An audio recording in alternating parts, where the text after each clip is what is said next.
Bon, il faut qu'on parle de Drake là, c'est important, ce qui est en train de se passer, c'est important. Mais avant qu'on commence, tu vas commencer par t'abonner, si ce n'est pas déjà le cas. Une fois que tu t'es abonné, tu vas en description, tu vas aller t'inscrire à la newsletter pour recevoir la newsletter de mercredi. Voilà. Une fois que ça c'est fait, tu reviens, tu t'installes. Maintenant, on peut commencer. Commençons par le commencement. Alors Drake, au départ, il est signé chez Universal Music via une filiale qui s'appelle Republic Records. Jusqu'ici, tout va bien. Maintenant, il faut savoir que pendant son bif avec Kendrick Lamar, il y a eu un sujet avec Universal. Pourquoi? Parce que Kendrick aussi, du coup, est signé chez Universal. Donc, ça a créé un conflit où Drake a eu l'impression que Universal accompagnait et aidait Kendrick à promouvoir le titre Not Like Us, titre dans lequel Kendrick accuse Drake d'avoir des comportements inappropriés vis-à-vis des jeunes filles, je vous passe les détails. Historiquement, les majors et leurs superstars travaillent avec le même objectif, celui de créer une marque forte et d'accompagner du coup la superstar dans le déploiement de cette marque. Mais sauf qu'avec le cas du coup Not Like Us, d'après Drake, Universal a contribué à détruire sa marque. Chose qui est...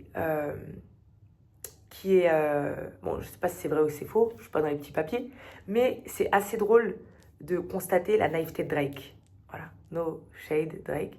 Mais en fait, les majors, elles sont là pour la thune, en fait. Donc finalement, s'il y a un titre qui fonctionne plus qu'un autre, elles, leur travail et leur mission, c'est d'accompagner professionnellement le titre qui fonctionne pour qu'il fasse encore plus de revenus et qu'elle gagne encore plus d'argent. Donc, c'est-à-dire que c'est même pas personnel vis-à-vis de Drake. C'est juste que c'est comme ça qu'elle fonctionne. Les majors sont guidés par le capitalisme. Donc, le fait que Drake les attaque en justice, je comprends et je pense que c'est plus un sujet d'ego qu'un enjeu business et que c'est aussi, je pense, pour envoyer un signal de « je vais pas me laisser faire » parce que porter plainte contre Kendrick, ça aurait été malvenu dans le sens où Drake, on sait qu'il a un sujet sur la légitimité rap, etc. Et donc, sous prétexte que tu te fais clasher, porter plainte contre un artiste qui te clash aussi, ça la fout mal. Donc, le seul moyen de taper du poing sur la table, juridiquement, c'était de porter plainte contre Universal, du coup, pour montrer son mécontentement et essayer aussi, un peu quelque part, de faire payer à Universal le fait qu'ils aient soutenu, d'après lui, plus Drake. C'est ma théorie.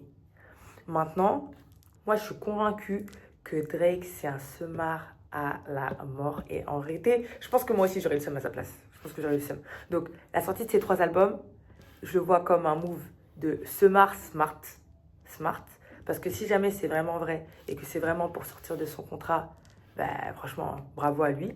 Même si moi, ça me paraît peu cohérent, et ce serait vraiment une erreur de la part d'Universal de ne pas avoir mis en place des espèces de délais entre les sorties d'albums qui sont censés être dus par l'artiste. Parce que sinon, c'est la foire à la saucisse. Hein. Les gens, ils prennent des avances pour des sommes et ils sortent 3, 4 albums d'un coup. Comme ça, ils ont fini leur contrat en une sortie.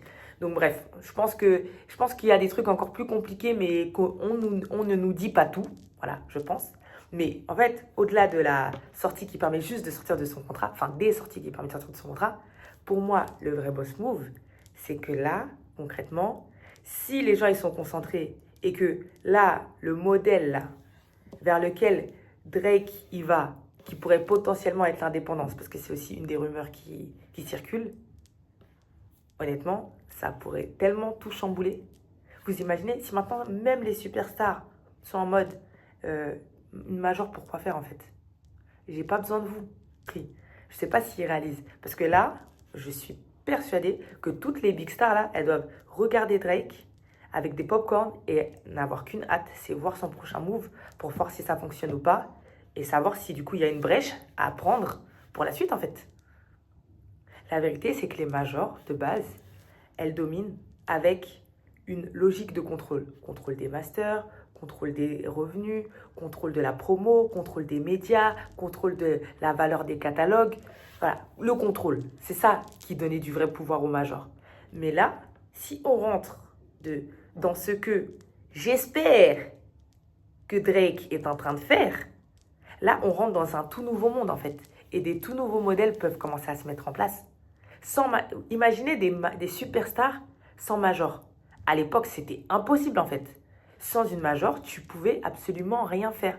Maintenant, avec le streaming, n'importe qui peut devenir une superstar. Et souvent, l'enjeu, c'est que quand tu arrives au stade d'être une superstar, bah, pour le rester, tu as besoin d'une majeure, justement, qui est solide et qui te soutient et qui t'accompagne. Mais si maintenant, tu peux passer le cap de superstar là et laisser la majeure derrière toi et avancer, mais c'est le début d'un nouveau monde, en fait. Je sais pas si vous réalisez. Bon, je sais, rien me hype. Mais c'est ainsi. La stratégie de sortie de Drake, là, dont tout le monde parle, elle est impactante, mais en vérité, moi, elle m'a juste rappelé le move qu'avait fait Frank Ocean. Je ne sais pas si vous vous rappelez, mais en 2016, Frank Ocean, il avait sorti un album, Endless, avec Def Jam, pour sortir de son contrat. Et quelques jours plus tard, il nous dégaine Blonde, qui est en exclusivité sur Apple Music. Et le move incroyable, c'est non seulement le gars se sert de toute la promo et de tout le rollout mis en place par son ancien label pour pousser l'album que lui sort en indé où il va manger tout seul son argent. Et en plus de ça, l'album est incroyable. Et en plus de ça, cet album-là est disponible uniquement sur Apple Music. Pourquoi? Parce qu'il avait réussi à négocier un deal en direct avec une plateforme de streaming. Ce qui à l'époque n'avait jamais été fait. C'est-à-dire que jamais un artiste n'avait négocié un deal en direct avec une plateforme pour sortir directement sur la plateforme sans passer par un distributeur ou un agrégateur ou un deal. Là, c'était du direct to artiste. C'était fou en fait. C'était absolument fou. Pour moi, le cas Drake là et le cas Frank Ocean, c'est la même énergie. C'est vraiment la même vibe. Ça veut dire que je sors un contrat pour me débarrasser de mon contrat actuel. Derrière, ça me permet de faire un big move en termes de visibilité, de marketing. Sauf que dans le cas de Frank Ocean, lui, il a joué la stratégie de la rareté. Donc, c'est-à-dire, il fait son album Masterpiece et après, il disparaît dans la grotte. Alors que Drake, lui, stratégie de volume, de toute façon, du Drake finalement, comme stratégie, 3 albums, il envoie de la pure. Moi, je pense que le prochain move de Drake, en tout cas, moi, c'est ce que j'aurais fait. Moi, j'aurais fait une The Weeknd.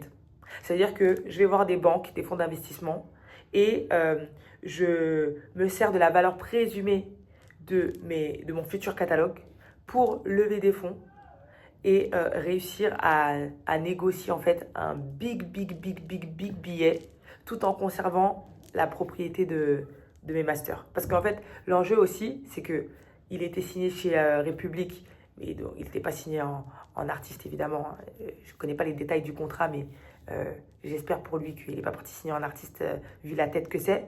Mais là, avec justement le levier financier des fonds d'invest et des banques, bah, non seulement tu gardes la full propriété de tes masters, et derrière, les billets qu'on peut te donner et les sommes qu'on est prêt à mettre à dispo, ça n'a plus rien à voir en fait. Parce que son dernier deal, c'était quoi? C'était 400 millions, je crois. Mais en fait, pour une banque d'invest, un profil comme Drake, en plus là, valorisé comme il va être, je pense qu'il peut aller chercher. J'ai vu des articles des gens qui disent 2 milliards ou quelque chose comme ça. Je suis en mode 2 milliards. Je ne sais pas quel major peut donner 2 milliards, mais une banque d'invest, c'est sûr qu'elle peut en fait. Donc là, on peut rentrer dans une nouvelle dimension. Non, pas moi, parce que c'est pas moi qui vais toucher l'argent du coup. Mais ouais, vous avez compris. J'avoue, je suis hypée parce que je suis en mode... mais là, en fait, la manière dont notre industrie elle est en train d'évoluer là, non mais c'est trop croustillant. C'est trop croustillant. Là, on est à une étape fascinante de l'industrie. C'est-à-dire que d'un côté, on a les majors qui sont dans un réel enjeu de reconstruction de leur rôle dans l'écosystème, dans le sens où les majors, à la base, leur vraie richesse, c'est de détenir du catalogue. Sauf qu'on voit bien que les majors, elles ne veulent plus investir sur des projets en développement. Donc là, elles se mettent plutôt dans une posture de on fait la promotion, on fait la distribution. Ok, super. De l'autre côté, il y a les indépendants qui, eux, du coup, commencent à capter ce que c'est le catalogue et que le vrai argent se trouve, du coup, là-bas. Donc ça crée une situation où, logiquement, on se dirait...